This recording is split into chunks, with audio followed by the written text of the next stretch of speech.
Il y a quelque temps, j'étais à la gare Saint-Lazare, à Paris. J'attendais un ami et je regardais les trains. Sur le quai de la gare, on voit le va-et-vient des trains et on comprend un peu de ce qui se passe. Mais si on a la chance d'être invité dans le poste d'aiguillage, on voit un énorme écran d'ordinateur où figure l'ensemble des voies qui s'entendent sur plusieurs kilomètres tout autour de la gare. On y voit des lumières en mouvement ou immobiles, permettant aux aiguilleurs de savoir à chaque moment où se trouve chaque train.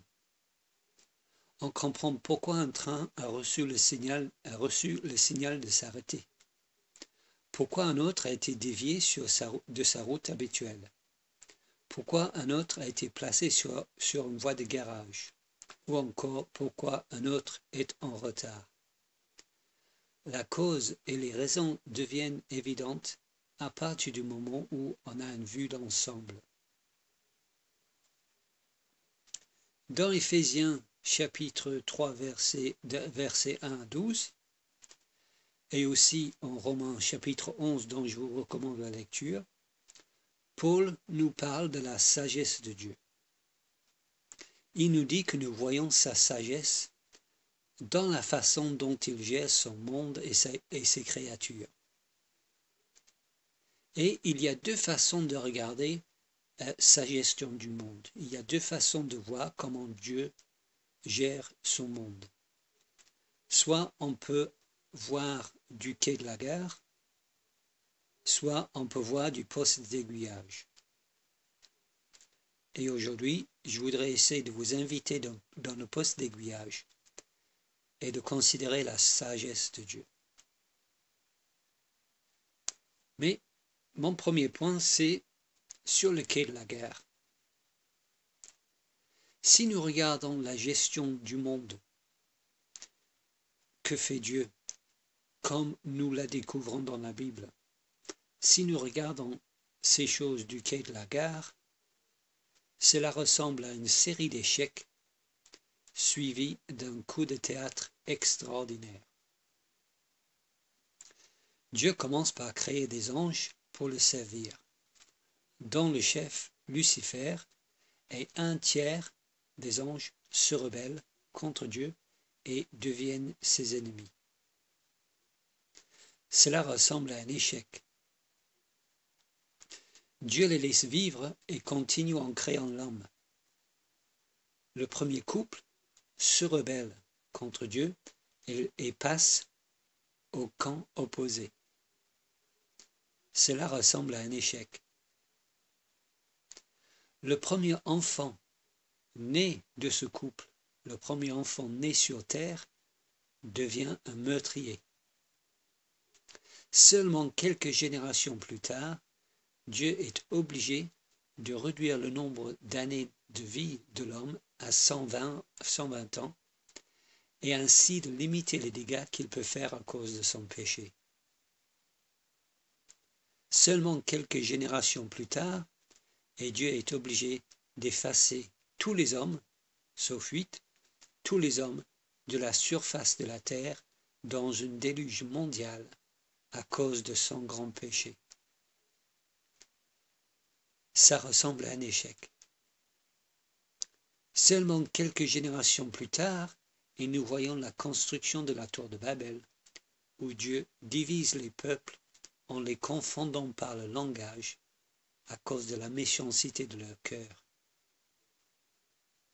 Ça aussi, ça ressemble à un échec. Suite à ces séries d'échecs, Dieu semble changer de stratégie dans sa gestion du monde, et il choisit un peuple.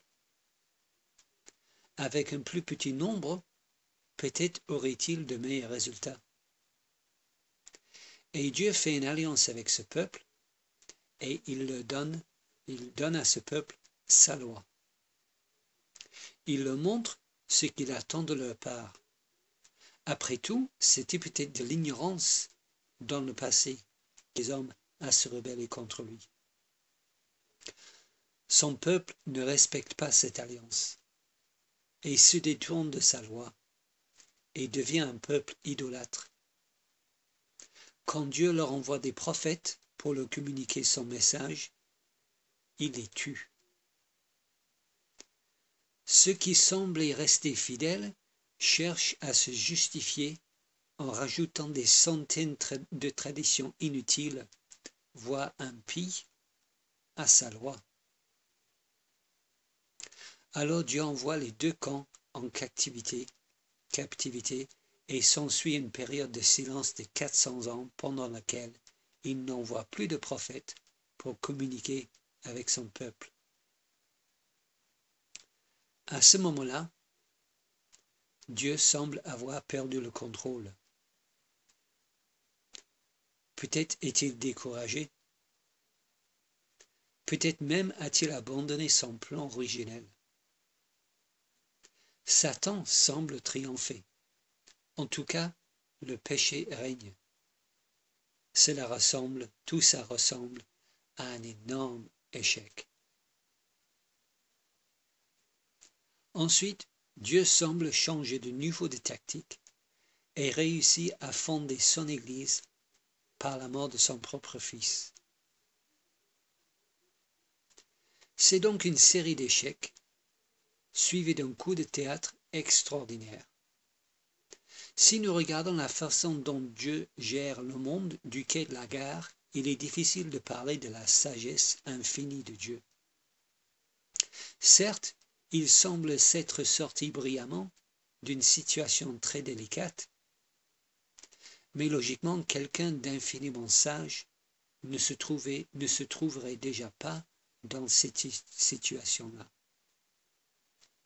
Alors, soit Dieu n'est pas sage, soit notre point de vue nous amène à tirer de mauvaises conclusions. Soit Dieu n'est pas sage, soit notre point de vue, notre regard sur les choses nous amène à tirer de mauvaises conclusions. Mes amis, si nous sommes sur le quai de la gare, si nous regardons la gestion du monde du quai de la gare, nous ne comprenons pas tout.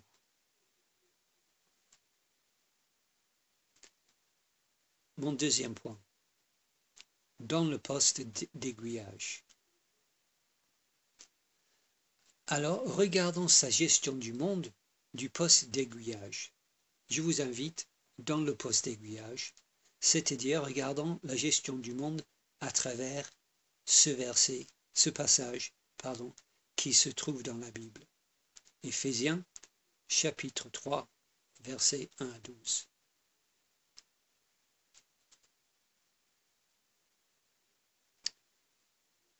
Ici, nous ne voyons pas une série d'échecs suivis d'un coup de théâtre extraordinaire, mais nous voyons, selon l'apôtre Paul, la sagesse infiniment variée de Dieu. Éphésiens chapitre 3, verset 10.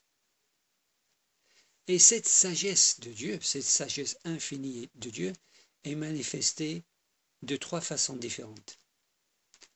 Tout d'abord par un mystère dévoilé, ensuite par un plan éternel et finalement par un objectif atteint. Un mystère dévoilé donc. Dans ce passage, Paul parle d'un mystère. Dans verset 3, verset 4, verset 6 et verset 9, il est question de mystère. Paul nous dit que le but de son ministère, son apostolat, c'est de révéler ce mystère. Donc ce mystère va être révélé par l'apôtre Paul. Et il nous dit plusieurs choses sur ce mystère. Premièrement, c'est un mystère de Christ. Jésus est central dans ce mystère.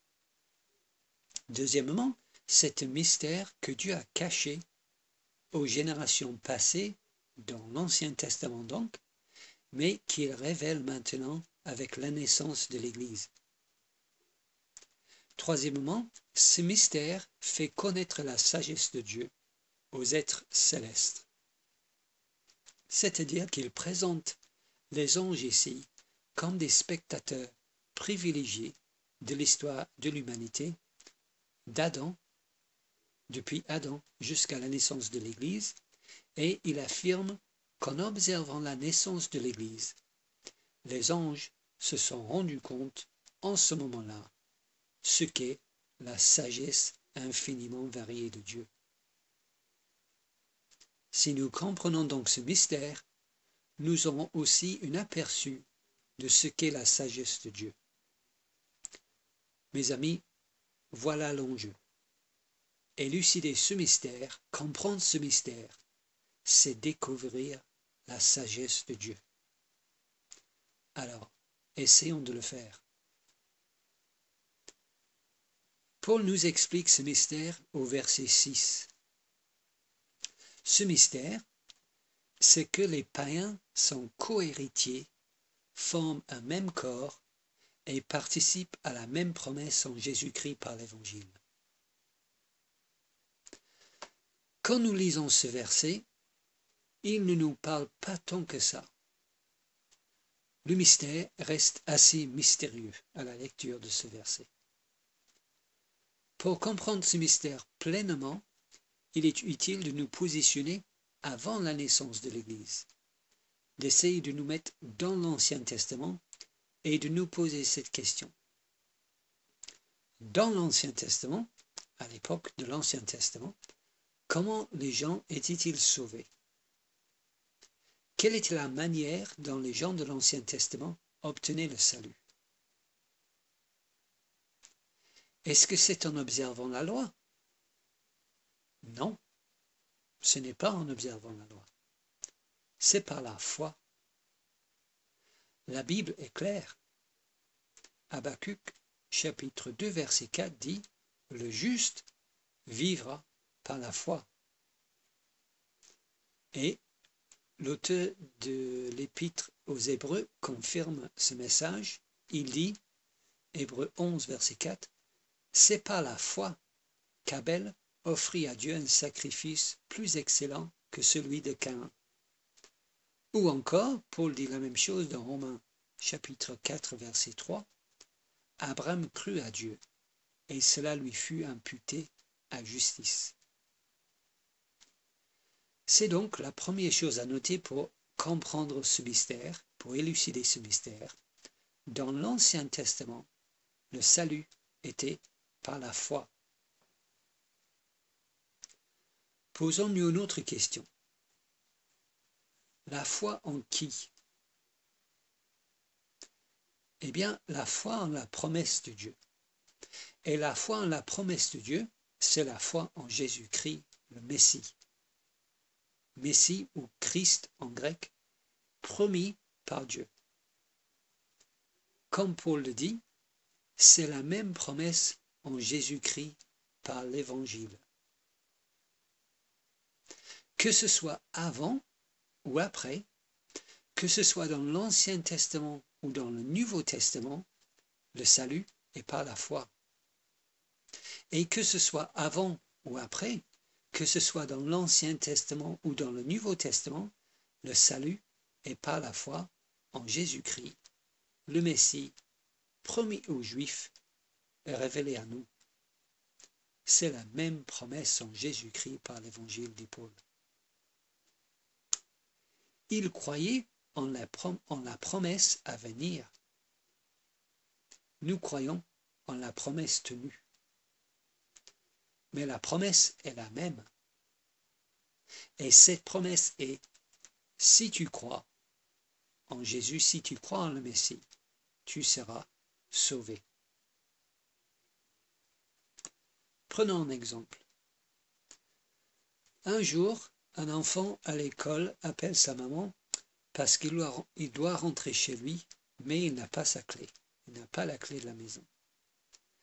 Sa maman le rassure en disant que la voisine a la clé, elle la lui donnera. C'est sûr, maman? Elle me donnera la clé de la maison? Oui, ne t'inquiète pas, elle te donnera la clé de la maison. L'enfant y croit. C'est sa maman. Il a confiance en sa maman et donc confiance aussi que la voisine donnera la clé et que la clé ouvrira la porte de sa maison. Alors, il y va. Il se dirige vers la maison de la voisine. À cet instant précis, l'enfant ressemble à quelqu'un de l'Ancien Testament. À cet instant-là, cela ressemble à la promesse de l'Ancien Testament. Ils ont cru la promesse que le Messie viendrait et qu'il le sauverait de leur péché. Lorsque l'enfant arrive chez la voisine, elle lui donne la clé, comme promis. Il va maintenant vers sa maison, confiant que la clé va ouvrir la porte. À cet instant précis, cela ressemble à la promesse du Nouveau Testament. C'est-à-dire que l'enfant croit que la clé va accomplir ce pourquoi elle a été promise et ce pourquoi elle a été donnée. Et nous croyons que Jésus nous donne la vie éternelle. C'est donc la deuxième chose à noter pour élucider ce mystère. Jésus-Christ, le Messie, loin de Dieu.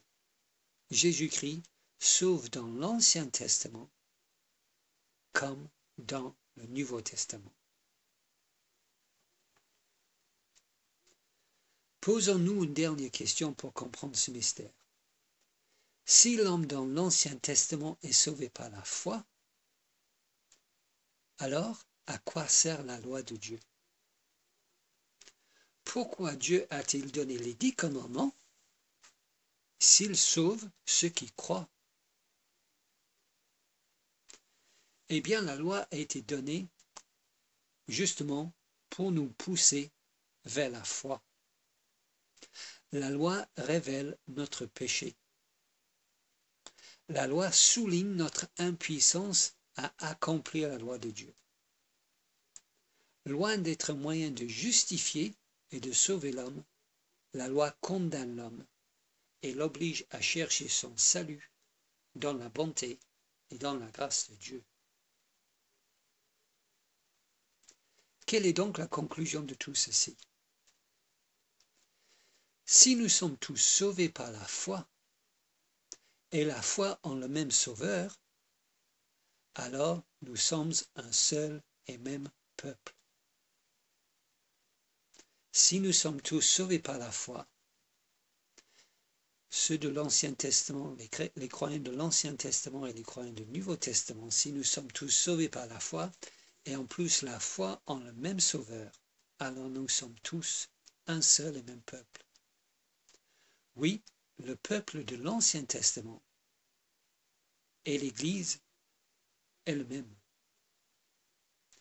Et c'est justement ça le mystère que révèle l'apparition de l'Église. Ce ne sont pas deux peuples, les Juifs d'un côté et l'Église de l'autre, les premiers sauvés par la loi et nous sauvés par la grâce. Ce ne sont pas deux moyens différents de salut, mais un seul Sauveur. Le véritable Israël, c'est les croyants. C'est dans ce sens que nous sommes les vrais descendants d'Abraham, alors que ceux qui se réclament d'Abraham, les Juifs, ne sont pas ses descendants, puisqu'ils ne reconnaissent pas celui en qui Abraham a cru. L'Israël de Dieu, dit Paul dans Galates chapitre 6, verset 16, l'Israël de Dieu, c'est l'Église. Prenons l'exemple de deux oliviers, l'un cultivé et l'autre sauvage. Imaginons que l'on retranche des branches de l'olivier cultivé pour pouvoir y greffer des branches de l'olivier sauvage. Les branches retranchées représentent la nation d'Israël. Les branches sauvages, greffées, représentent nous, les païens. Nous, les branches de l'olivier sauvage, avons été greffées par Dieu sur son olivier. Nous, qui n'étions pas un peuple, sommes devenus un peuple en Jésus-Christ par la foi, alors que ceux qui ont cherché à se justifier par la loi ont été écartés. L'endurcissement des Juifs à l'égard de l'Évangile était pour nous les païens une porte ouverte à la miséricorde de Dieu. Ainsi, nous qui n'avions rien demandé, bénéficions des promesses qui ont été faites à eux et non pas à nous. Nous sommes non pas deux oliviers et deux peuples, mais un seul olivier, un seul peuple. Les croyants de l'Ancien Testament et les croyants du Nouveau Testament forment le même peuple, le peuple de Dieu. Et c'est ce mystère que Paul révèle dans verset 6. Ce mystère, dit-il, c'est que les païens, c'est-à-dire vous et moi, sont co-héritiers, autrement dit, avec les croyants de l'Ancien Testament, nous sommes co-héritiers avec eux, formant un même corps, aussi avec les croyants de l'Ancien Testament, à savoir le corps de Christ, et participent à la même promesse en Jésus-Christ par l'Évangile. C'est un mystère dévoilé qui nous montre la sagesse de Dieu. Petit 2, un plan éternel. Dans ce verset, et ici nous regardons la sagesse de Dieu et la gestion de Dieu sur le monde du post-aiguillage, nous voyons un mystère dévoilé et nous voyons aussi, mon deuxième point, un plan éternel. Ce mystère dévoilé n'est pas un coup de théâtre de dernière minute, mais la sagesse de Dieu dans toute sa splendeur. Ce n'est pas un changement de stratégie de la part de Dieu dans une situation inextricable, mais c'est son plan éternel. Au verset 11 de notre passage, Paul nous dit que tout cela est selon le dessein éternel qu'il a mis à exécution par Jésus-Christ notre Seigneur. C'est comme ça que Dieu l'a voulu. La chute de l'homme, le déluge, la tour de Babel, la loi et l'endurcissement progressif d'Israël, c'était son plan depuis l'éternité. Ce que nous lisons dans l'Ancien Testament n'est donc pas une série d'échecs, mais un rapport détaillé de la sagesse infiniment variée de Dieu. Si ce n'est pas comme cela que nous voyons les choses, c'est que nous sommes encore sur le quai de gare. Nous regardons la gestion du monde fait par Dieu avec les yeux humains. Nous marchons par la vue. Mais si nous montons dans le poste d'aiguillage, si nous lisons ces passages, si nous prenons des ailes spirituelles et nous montons dans les airs, alors nous verrons ici la profondeur de la sagesse de Dieu et la profondeur de la science de Dieu, dit Paul. C'était son plan depuis toute éternité. J'ai entendu une illustration très superficielle, mais très parlante pour évoquer la sagesse de Dieu ici. C'est comme si Dieu jouait au poker avec le diable. La partie, c'est la gestion du monde. Dieu bluffe et garde sa main secrète tout au long de l'histoire de l'humanité. Puis, quand le diable pense qu'il va gagner, qu'il va remporter la partie, Dieu abat ses cartes et remporte le jeu avec la crucifixion et la résurrection de Jésus. Mais en fait, la réalité est encore plus impressionnante que cela. Car quand la Bible parle de mystère, ce n'est pas synonyme de secret.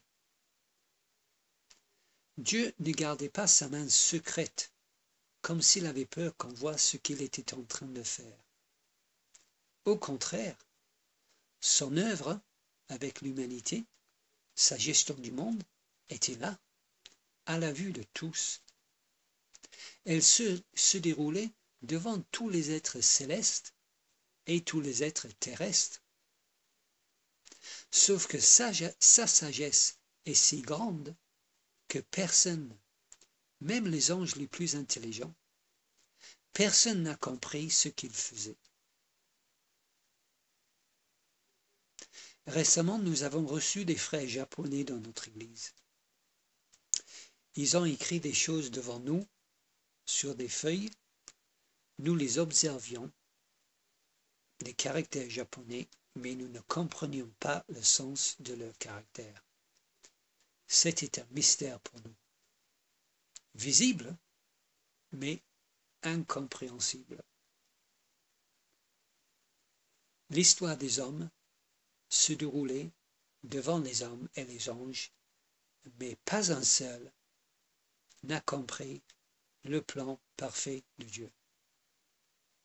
C'était caché à tous dans le sens où c'était incompréhensible pour tous. Pourquoi?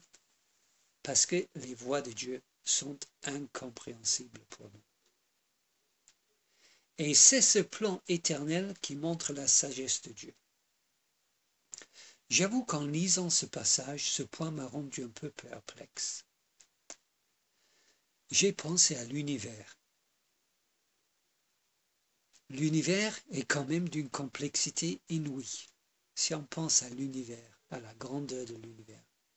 Cette complexité montre aussi la sagesse et la science de Dieu. Quand on regarde les étoiles, quand on pense à l'univers, ça nous montre quand même la sagesse et la science de Dieu. Alors pourquoi Paul fait-il appel ici au plan éternel de Dieu plutôt qu'à sa création pour démontrer la sagesse de Dieu? Pourquoi est-ce que Paul ne nous dit pas « Regarde l'univers pour voir la sagesse de Dieu ». Pourquoi est-ce qu'il nous dit de regarder ce plan pour voir la sagesse de Dieu? Pourquoi est-ce que ce plan montre la sagesse de Dieu plus que la création de toutes choses?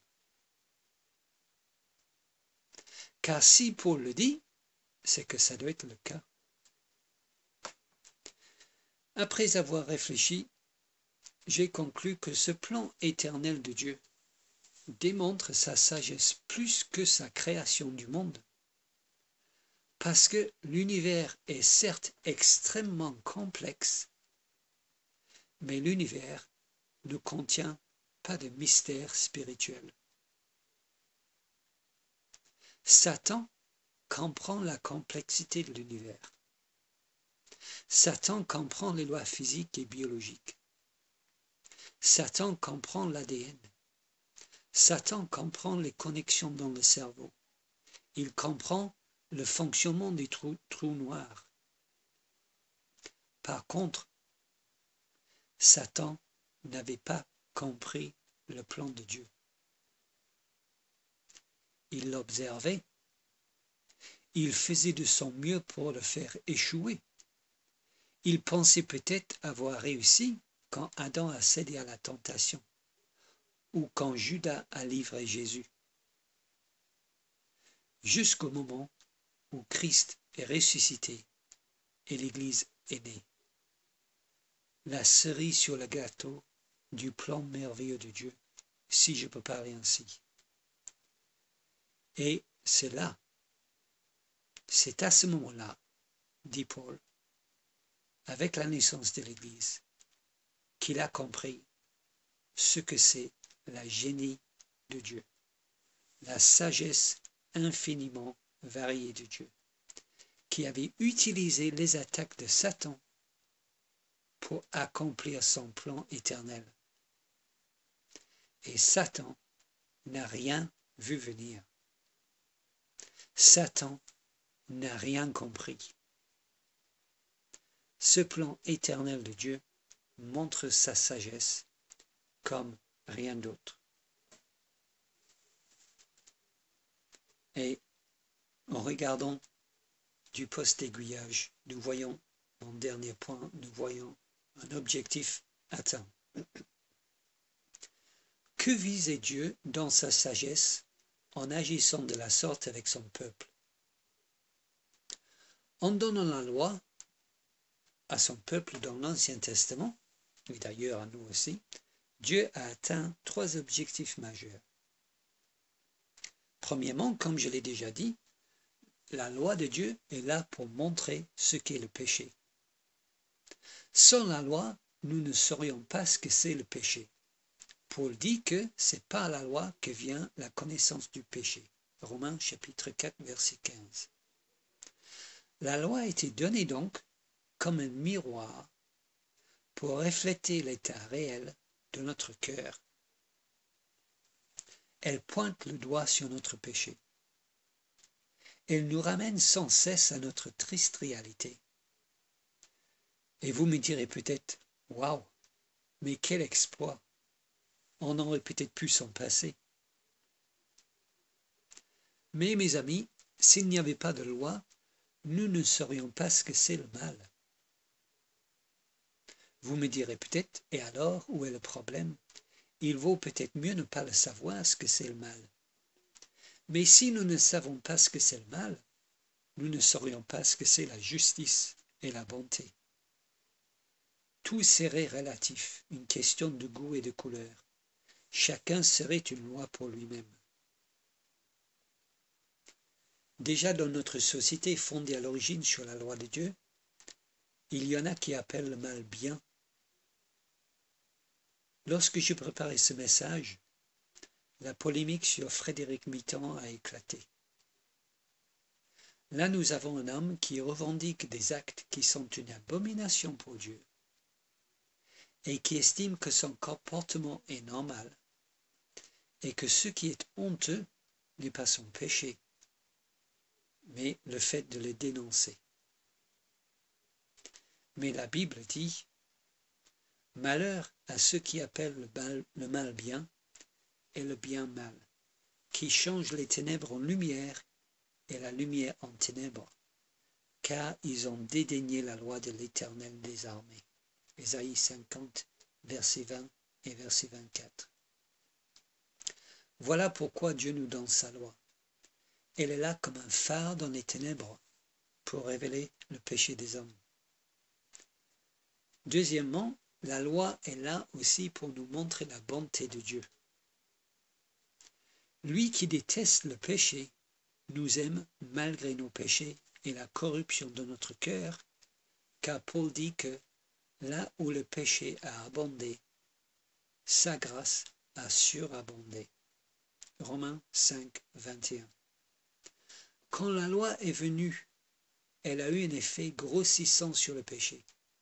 Elle a accentué sa corruption. La laideur est vraiment laide lorsqu'elle est juxtaposée avec la beauté parfaite de la loi de Dieu. Mais là où notre laideur était le plus visible, Dieu a déversé toute sa bonté et sa grâce pour transformer cette laideur en beauté en Jésus-Christ, par Jésus-Christ. La loi donc, en faisant abonder le péché, glorifie la grâce de Dieu. Quand nous minimisons la gravité et la laideur du péché, nous minimisons l'exploit que Dieu a accompli en nous sauvant de nos péchés. Et pour finir, la loi est là pour nous montrer l'excellence de notre Sauveur Jésus-Christ. Il est le Sauveur avant Jésus-Christ, si je puis parler ainsi, et il est le Sauveur après Jésus-Christ. C'est-à-dire qu'il est le Sauveur dans l'Ancien Testament, avant Jésus-Christ, et il est le Sauveur dans le Nouveau Testament et ensuite, après Jésus-Christ.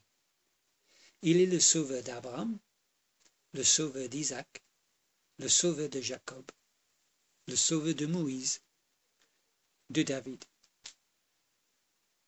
Et ce Sauveur est celui qui justifie les hommes devant Dieu.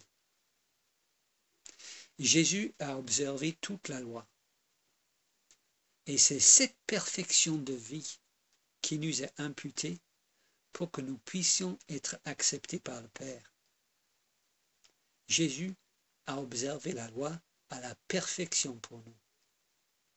Même quand il dormait, il observait la loi. Et sa justice devient ma justice. Ce qui me condamnait me justifie par procuration en Jésus-Christ. Ce que moi je ne pouvais pas faire, il l'a fait pour moi. Et le Père me compte parmi les bénéficiaires de sa vie parfaite. Il suffit que j'y croie et sa vie parfaite devient ma vie parfaite. Sa justice absolue devient ma justice absolue. Aux yeux du Père, nous sommes parfaitement justes. Quel miracle! La loi donc a été donnée pour accentuer la laideur et la gravité du péché, à exalter la grâce de Dieu et l'excellence de notre Sauveur Jésus-Christ. Voici au moins en partie l'objectif atteint par Dieu dans sa sagesse en agissant de la sorte avec son peuple. Je conclus donc. Prenons de la hauteur, frères et sœurs. Montons dans le poste d'aiguillage. La sagesse de Dieu a été révélée par nous, l'Église, le chef-d'œuvre de Dieu. Ce mystère qui était caché avant, Dieu l'a révélé pour montrer à ses ennemis et à nous, ses amis, à quel point sa victoire est accablante. Ce mystère, c'est que les croyants de l'Ancien Testament et nous, les croyants du Nouveau Testament, les païens, nous sommes le même peuple. Nous formons le même corps de Christ. Nous sommes sauvés par le même Sauveur, Jésus-Christ. Et nous sommes sauvés de la même manière, c'est-à-dire par la foi en lui et justifiés par sa vie parfaite. Ses adversaires croyaient qu'ils avaient réussi à saboter l'œuvre de Dieu en arrachant les branches de l'olivier, en endurcissant le cœur des Juifs. Mais ils n'avaient pas compris son plan. Dieu voulait qu'elles soient arrachées, ces branches, pour en greffer d'autres. Le monde, nous, les païens. Depuis les promesses de Dieu, plutôt que d'être limitées à un peuple, se réalisent en Christ dans des hommes et des femmes de toute tribu, de toute langue, de tout peuple et de toute nation de la terre, comme c'était prévu à la création. C'est la même œuvre, c'est la même sagesse infiniment variée de Dieu. Et je finis avec les paroles de Paul, Romains 11, chapitre 33. Ô profondeur de la richesse, de la sagesse et de la science de Dieu, que ses jugements sont insondables et ses voies incompréhensibles. Car qui a connu la pensée du Seigneur, ou qui a été son conseiller? C'est de lui, c'est par lui et c'est pour lui que sont toutes choses. À lui la gloire dans tous les siècles. Amen.